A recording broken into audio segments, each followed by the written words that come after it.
संविधान सभेचे कायदेविषयक सल्लागार कोण होते? बघा, जी संविधान सभा आहे, संविधान सभेचे कायदेविषयक सल्लागार कोण होते असा प्रश्न विचारलेला आहे.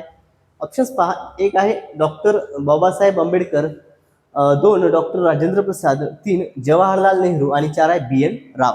तर बघा विद्यार्थी मित्रो, संविधान सभेच्या कायदेविषयक सल्लागार समितीचे अध्यक्ष होते या ठिकाणी BN राव, म्हणजेच यांनाच आपण बेनेगल रामाराव म्हणून देखील ओळखतो. ओके, पहा हे काय होते तर आपल्या कायदेविषयक घटना समितीची कायदेविषयक समिती होती, त्याचे अध्यक्ष होते, कायदेविषयक सल्लागार त्या ठिकाणी होते. याच्या व्यतिरिक्त डॉक्टर बाबासाहेब आंबेडकर जे आहेत हे मसुदा समितीचे अध्यक्ष होते. पंडित जवाहरलालजी नेहरू हे अंतरिम शासनात व्हाईस प्रेसिडेंट म्हणजे पंतप्रधान त्या ठिकाणी होते.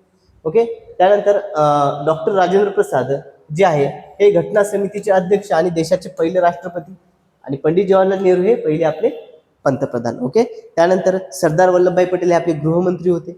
ओके, चला पहा विद्यार्थी मित्रो, पुढचा प्रश्न बघा आपल्या स्क्रीनवरती आहे.